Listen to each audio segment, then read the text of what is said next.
Χριστίνα Ευθυμίου και εγώ Σταύρος ο Καρπουχτσής, έτσι σε μια σκέψη συζήτησης σε σχέση με την οπτική κάπως της συστημικής μας προσέγγισης σε όλα όσα συμβαίνουν, συστημικής διάλογη, ευρύτερα, έτσι μια σειρά από επεισόδια και από podcast σε σχέση με θέματα πολύ σημαντικά, αλλά να δούμε και πώς κάπως αυτή η ιδέα δημιουργήθηκε από μας, γιατί σκεφτόμασταν ότι ακούμε τόσα πολλά συνεχώς εξηγητικές αρχές, ταμπέλες, ετικέτες, ψυχολογικοποίηση των πάντων. Τα πάντα πια έχουν γίνει ψυχολογία, οπότε είπαμε ας πάμε λίγο να τα δούμε και από την δική μας ματιά, από τη δική μας σκέψη. Τι λες, Χριστίνα? Ακριβώς. Σε μια εποχή που υπάρχουν τόσο πολλές πληροφορίες και η ψυχολογική πληροφορία υπάρχει παντού, στα social media, στις καθημερινές συζητήσεις μας, στη τηλεόραση, και είναι και ο τρόπος που παρουσιάζεται η ψυχολογική πληροφορία σαν απόλυτες αλήθειες, και εμείς θέλουμε σε αυτές τις τελείες να προσπαθήσουμε να βάλουμε και κάποια ερωτηματικά. Πάρα πολύ ωραία το είπες. Άλλωστε η συστημική μας οπτική, η συστημική ψυχοθεραπεία είναι ένας τρόπος ψυχοθεραπείας που οι θεραπευτές είναι ειδικοί στις ερωτήσεις και όχι ειδικοί στις απαντήσεις. Γιατί ο κάθε άνθρωπος που συναντούμε είναι ξεχωριστός, είναι τελείως κάτι διαφορετικό. Κάθε άνθρωπος είναι μια διαφορετική φυλή, οπότε σίγουρα το βλέπουμε τελείως ξεχωριστά, ατομικά, και μας ενδιαφέρει η απάντηση που θα δώσει ο άνθρωπος που συναντούμε και όχι έτοιμες απαντήσεις, οι οποίες όμως, όπως πολύ σωστά είπες, κυριαρχούν, υπάρχουν στο διαδίκτυο και παντού και όχι μόνο, και στις συζητήσεις ευρύτερα, και νομίζω ότι πολύ συχνά αυτό τελικά όχι απλά δυσκολεύει τη δουλειά μας, δυσκολεύει τις ζωές των ανθρώπων. Δεν αφήνουν χώρο για επιλογές, για δυνατότητες. Αν τα πράγματα είναι η άσπρα ή μαύρα, Ακριβώς. τι μπορώ να κάνω μετά? Τεροκαθορίζουν τα πάντα. Και εγώ δεν μπορώ να είμαι ελεύθερος μέσα στη ζωή μου. Ελεύθερος να έχω και προβλήματα. Ελεύθερος να έχω και λύσεις. Ελεύθερος να έχω δυσκολίες. Ελεύθερος να είμαι κάποιες φορές και ναρκισσιστής. Ελεύθερος να είμαι κάποιες φορές και τοξικός. Και τα λοιπά και τα λοιπά. Ελεύθερος κάποιες φορές να έχω και να συναντάω ή να δίνω red flags. Σήμερα αυτό το τοξικό, ναρκισσιστικό, όλοι έχουν οριακή διαταραχή, όλοι έχουν κατάθλιψη, όλα τα παιδιά έχουν δέπη πια. Μεγάλη ανάγκη να κατατάξουμε και τον εαυτό μας και τους άλλους σε κάποια κατηγορία. Βέβαια. Αυτό στα παιδιά και στα σχολεία το βλέπουμε ακόμη πιο έντονα. Πολύ εύκολα θα χαρακτηριστούν τα παιδιά, θα μιλήσουμε για διάσπαση, για υπερκινητικότητα, και τελικά συμπεριφορές μπορεί να είναι και φυσιολογικές, μοιάζουν να είναι σχεδόν απαγορευμένες κάποιες φορές, και η εστίαση είναι κυρίως στο άτομο. Μπράβο. Τι γίνεται, τι πρέπει να αλλάξουμε στο άτομο, διορθωτικές δεν λαμβάνουμε κινήσεις. ποτέ και καθόλου υπόψη το πλαίσιο. Έτσι δεν είναι? Τι σημασία έχει τελικά αν μιλήσω για τη διάσπαση από μόνη της, αν δεν δω πότε εμφανίζεται αυτή η διάσπαση? Σκέφτομαι, ας πούμε, πάρα πολύ απλά για τη διάσπαση, την οποία πια δεν αντέχω άλλο να την ακούω, που την έχουν όλοι.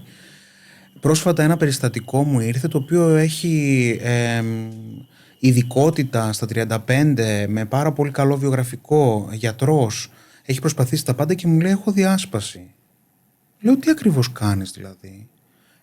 Την ώρα που προσπαθώ να διαβάσω, χτυπάει το κινητό και δεν μπορώ να επικεντρωθώ. Μα σκέφτομαι, Χριστίνα, ότι όλοι μας έχουμε διάσπαση προσοχής, αφού όλοι μας έχουμε smartphones. Από τη στιγμή που έχουμε smartphone, τελείωσε. Το δέπι είναι δίπλα μας, είναι στην τσέπη μας.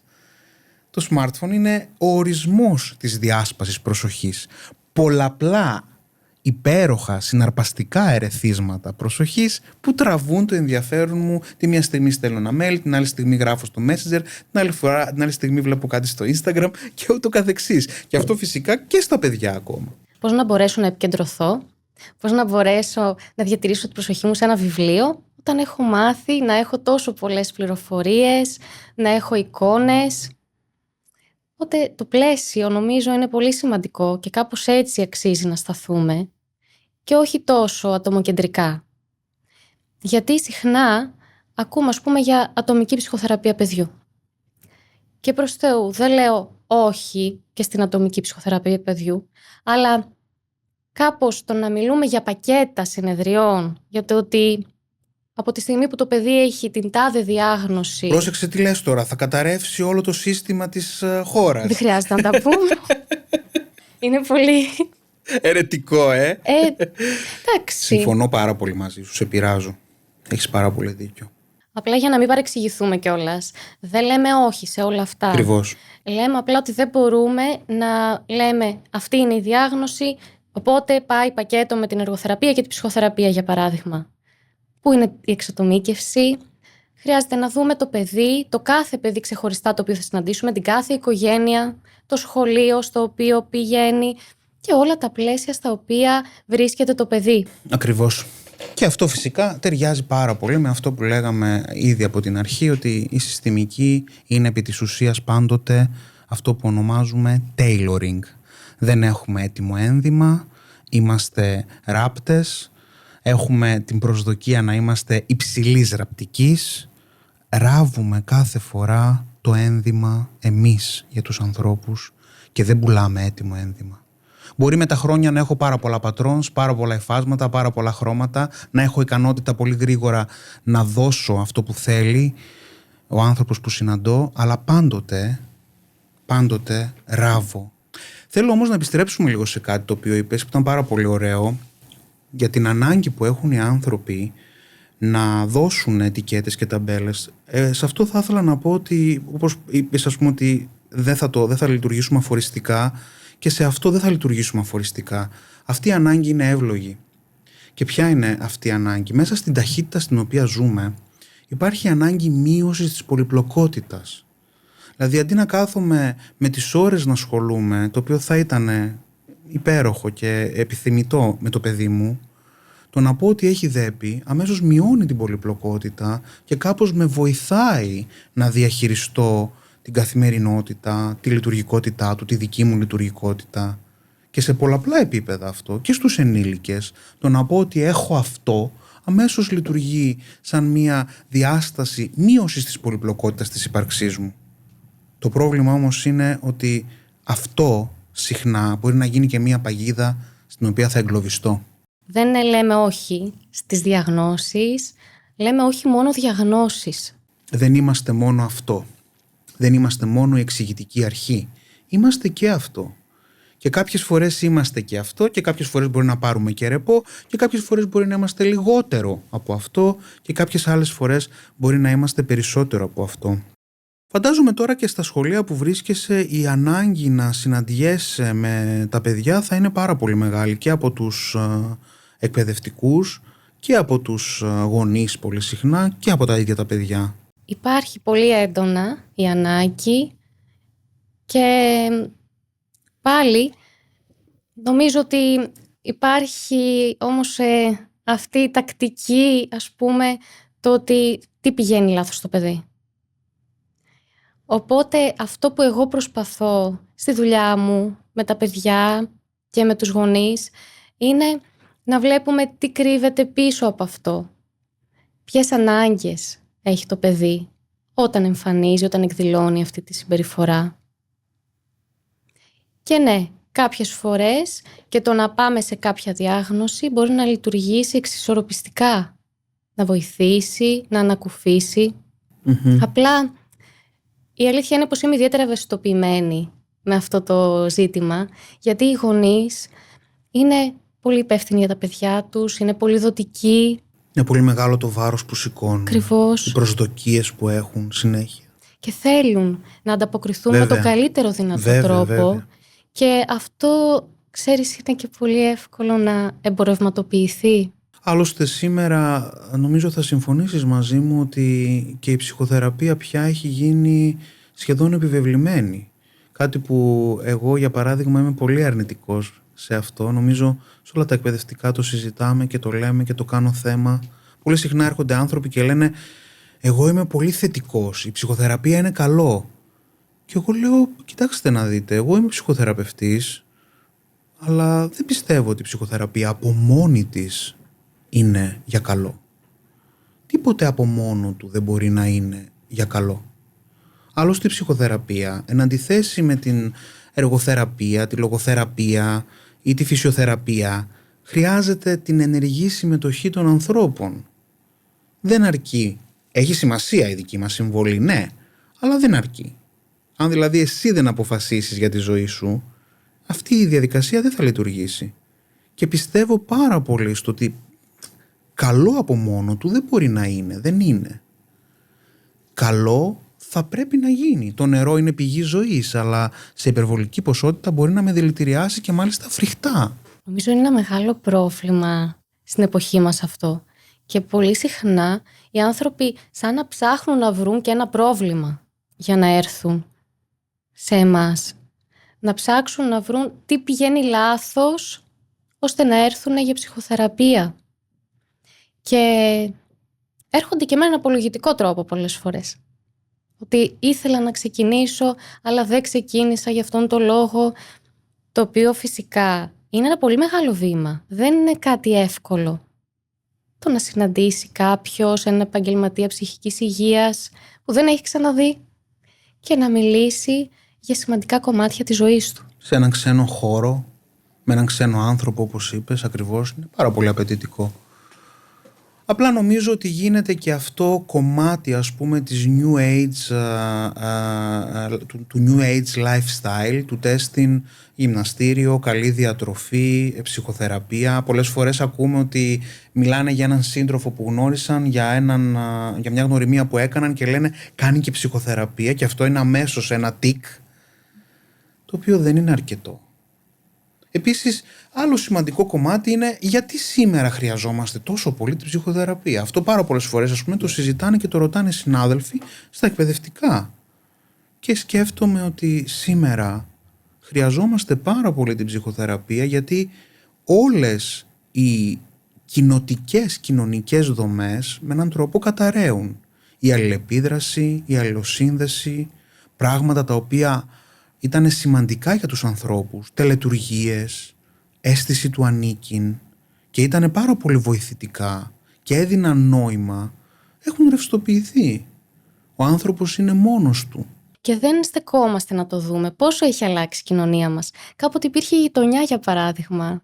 Έβγαιναν έξω, έπαιζαν τα παιδιά και εκεί βρίσκανε και το αίσθημα του ανήκειν που συζητάμε και την εκτόνωση, χαλάρωση, τη χαλάρωση, απόλαυση. το παιχνίδι. Οι γονείς επίσης είχαν λίγο χρόνο ελεύθερο, χωρίς να πρέπει με βιασύνη να τρέξουν από εδώ, να τρέξουν από εκεί. Εμπιστευόταν τη διαδικασία, δηλαδή τα παιδιά ήταν έξω και κάπως ήταν σίγουροι, γιατί σήμερα κάπως με όλα αυτά που γίνονται δεν είναι δηλαδή ότι είναι και παράλογο, αλλά αυτό το πάρα πολύ ωραίο παράδειγμα που έφερες, ας πούμε, νομίζω όταν θα συζητήσουμε και για το άγχος θα φανεί ότι η κατάσταση της κοινωνίας που είμαστε τόσο κλειστοί και τόσο, ας πούμε, δεν έχουμε ελευθερία κινήσεων, φυσικά και προάγει μετά και το άγχος και την ανάγκη για ειδικούς. Ακόμη και το παιχνίδι σήμερα, ιδιαίτερα στη χώρα μας, γίνεται μέσα σε πολύ συγκεκριμένους χώρους. Γιατί δεν έχουμε και πάρα πολύ ελεύθερο χώρο πρασίνου και χώρο παιδικές χαρές και όλη αυτή η έκφραση να μπορεί να συμβεί. Ναι, και εκεί δομημένα. Βέβαια. Όλα δομημένα, πολύ συγκεκριμένα. Και φυσικά αυτό που είπαμε για την κοινότητα, για την αλληλεπίδραση, είναι απίστευτο το να ζεις, ας πούμε, σε μια πολυκατοικία και να μην ξέρεις ποιος είναι από πάνω σου, ποιος είναι από κάτω σου. Άλλος μπαίνει, άλλος βγαίνει. Οι άνθρωποι δεν λένε ούτε καλημέρα. Όλο αυτό, όσο και αν το θεωρούμε φυσιολογικό, δεν είναι. Και μας επηρεάζει, μας κάνει όλο και πιο μοναχικούς και πιο μόνους. Και τι ακριβώς συμβαίνει όταν είμαστε μόνοι? Είμαστε μόνοι με τις σκέψεις μας. Και τελικά οι σκέψεις μας ή τα social media που αποτελούν ένα πια πλαίσιο, μια κοινότητα στην οποία όλοι μας ανήκουμε και διαδρούμε, γίνεται σημαντική παράμετρος. Βλέπουμε τον έναν, τον άλλον, ευτυχισμένοι, δυνατοί, ορισμοί, διαγνώσεις, ταμπέλες. Οπότε ξαφνικά εκεί που είμαστε στο δωμάτιό μας, είμαστε μαζί με πάρα πολλούς παράγοντες, τους οποίους ούτε καν καταλαβαίνουμε ότι είμαστε μαζί. Αλλά και όταν καταλαβαίνουμε, όταν ερχόμαστε αντιμέτωποι με το πόνο, με τη θλίψη, πόσο εύκολα μπορούμε να το ομολογήσουμε αυτό κοινωνικά, τη στιγμή που προάγεται το τέλειο. Και κάπου εκεί νομίζω και η θεραπευτική σχέση, ίσως κάποιες φορές να αποτελεί και τη μοναδική ανθρώπινη σχέση στη ζωή μας. Οπότε μπορεί και το ότι πάω στον ψυχολόγο, πάω στον επαγγελματία ψυχικής υγείας, να δίνει κάτι ουσιαστικό που δεν έχω αλλού στη ζωή μου. Έχεις δίκιο, απλά εγώ θα βάλω και την πονηρή, ας πούμε, πάντοτε διάσταση, το ότι αυτό μπορεί να γίνει και λόγος για να μην βγω όμως παρά έξω, για να μην φύγω από το comfort zone, δηλαδή να μην κοινωνικοποιηθώ, να μην αφεθώ. Ακούω από φίλους μου, από γνωστούς μου, από αγαπημένα πρόσωπα να συζητάνε και να λένε, ή και τα περιστατικά που συναντώ, να λένε κοίταξε να δεις, αυτό μην το λες εμένα, να πας στον ψυχολόγο σου να το πεις. Αυτό μου φαίνεται ανομαλία εμένα. Δεν μου αρέσει. Δηλαδή οι άνθρωποι που αγαπάμε, που αγαπιόμαστε, δεν είμαστε εκεί για αυτούς, δεν είναι εκεί για μας. Θα πρέπει να πάνε στον ψυχολόγο να το πούνε. Και το λέω σαν ψυχοθεραπευτής, ότι μου φαίνεται άκρος ψυχοπαθολογικό. Και άρει και τις ευθύνες. Μπράβο. Μας παίρνει το ρόλο του δράστη από τη ζωή μας. Ακριβώς. Και τελικά ίσως και να μένουμε στο ρόλο του θύματος σε όλο αυτό που η κοινωνία επιτάσσει, και με όλες αυτές τις ταμπέλες που είπαμε και προηγουμένως. Αλλά και έτσι και η ψυχοθεραπεία δεν θα μπορέσει αυτό να το άρει. Δηλαδή το ρόλο του θύματος πολύ συχνά και η ψυχοθεραπεία δεν θα μπορέσει να τον άρει. Δηλαδή μπορεί, μια φορά θυμάμαι πριν από χρόνια, μια φίλη είχε πει, εσείς οι ψυχολόγοι αυτό που κάνετε είναι να λέτε στους ανθρώπους να κοιτάξουν τον εαυτό τους και να φροντίσουν τις ανάγκες τους. Και σκέφτηκα, τόσο απλό αλλά τόσο αληθινό. Αυτό όμως είναι το ζητούμενο. Πραγματικά. Νομίζω αυτό έχει να κάνει και με τα όρια που τόσο πολύ ακούγονται. Βάλε όρια. Οριοθετήσου. Και τελικά, αν οριοθετηθούμε όλοι τόσο πολύ όσο προτείνεται, φοβάμαι ότι θα μείνουμε όλοι μόνοι μας. Μπράβο. Πολύ ωραίο αυτό που είπες, Χριστίνα. Αλλά πολύ ωραίο και πάρα πολύ άσχημο ταυτόχρονα.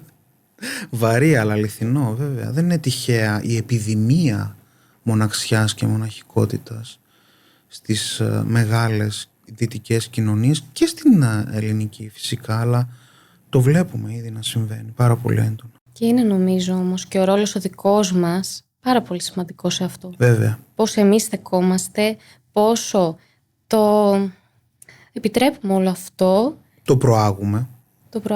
Δεν το ανοίγουμε, δεν στεκόμαστε με μια ματιά αμφισβήτησης. Κριτική.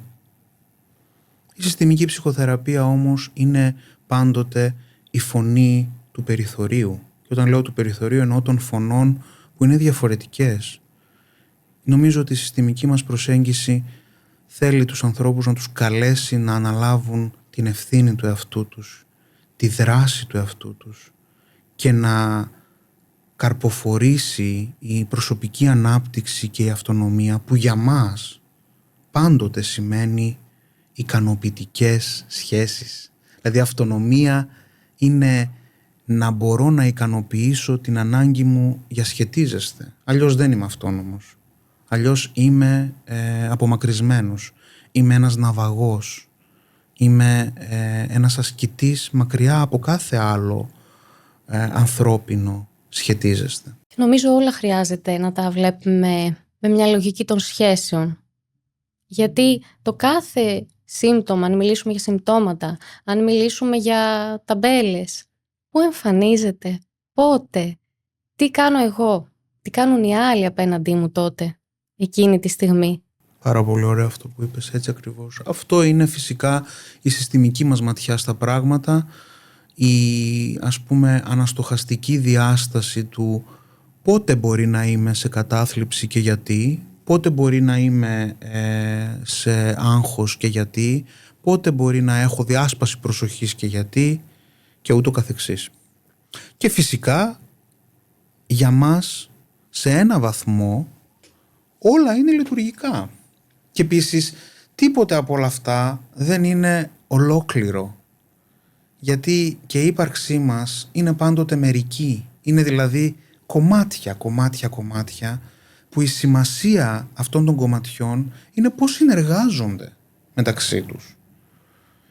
Και όσο περισσότερο με κατακρίνω ή με ορίζω, τόσο περισσότερο μειώνεται η ικανότητα για συνεργασία, για αλληλεπίδραση. Γιατί αν με πω τοξικό ή αν πω τους άλλους τοξικούς ή αν δεν αναλάβω ευθύνη για τη δράση μου, πώς θα συνεργαστούν αυτά τα κομμάτια μου για να μπορέσει να λειτουργήσει η ύπαρξή μου? Λειτουργεί κάπως αφοριστικά. Μπράβο. Αυτός ο άνθρωπος, αυτή η σχέση είναι τοξική. Σημασία έχει, νομίζω, τι συμβαίνει σε αυτή τη σχέση. Και την ονομάζω τοξική. Είναι πάντα τοξική. Και τελικά, όντως, έχουμε και μία αμφιθυμία. Οι άνθρωποι είμαστε και πολύπλευροι και αμφιθυμικοί ταυτόχρονα και μπορούμε να είμαστε και το ένα και το άλλο. Η αμφιθυμία είναι η κυρίαρχη ανθρώπινη συναισθηματική κατάσταση για μένα. Μόνο οι βαριά ερωτευμένοι δεν έχουν αμφιθυμία.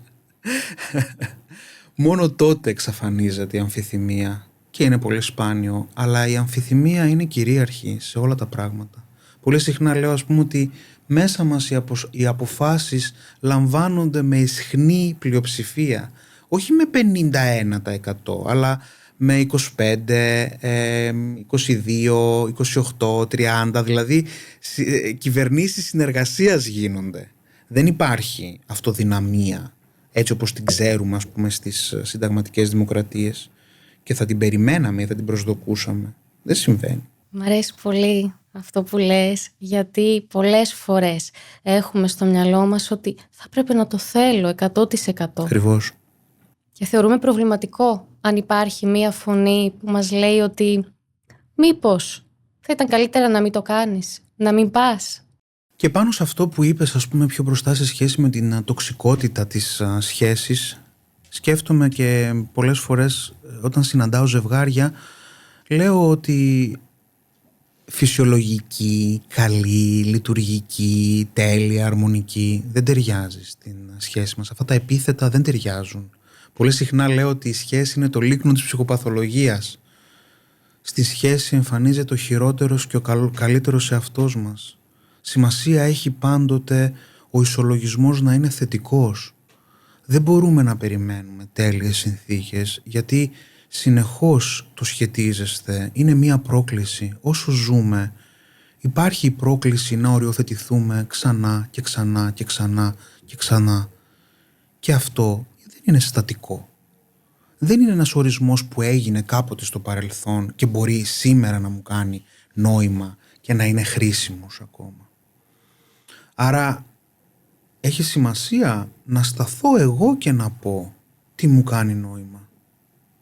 Και κυρίως δεν πιστεύουμε στο σωστό και στο λάθος, στο καλό και στο κακό. Πιστεύουμε στο υπερβολικό. Ναι, και νομίζω έτσι προσκαλούμε κάπως και τους ανθρώπους σε αυτή τη σκέψη, σε αυτή τη λογική, ότι δεν είναι τα πράγματα απλά, τόσο απλά όσο θα θέλαμε να είναι. Είναι σύνθετα.